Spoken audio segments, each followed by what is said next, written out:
ความยากจนเหมือนคนหมดเนื้อกินอยู่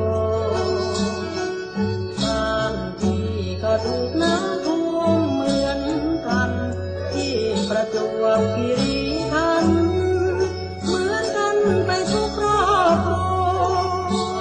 พื้นนาก็ร่มไรแตงก็จมเสียหายไปทั่วที่จริงเหมือนคนหมดตัวแล้วนะแก้วตาน้ำท่วมที่ต้องผิดหวังชอกช้ำที่คิดเช้าค่ำปล่อยให้น้ำท่วมฟ้า